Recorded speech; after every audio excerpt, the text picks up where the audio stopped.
বসে পড়, বসে পড়তে হবে। তোর তো স্বেচ্ছায় চলে গেল পেছনে। হ্যাঁ, দে আরো কাটতে হবে। কোথায় গেল? তোর ছবি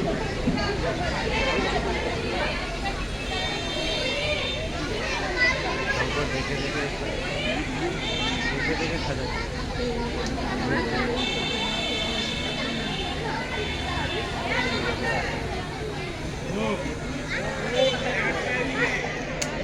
তোমার মেয়ের আছে?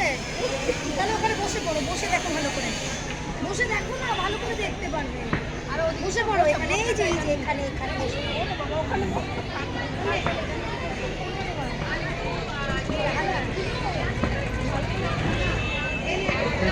পেছনে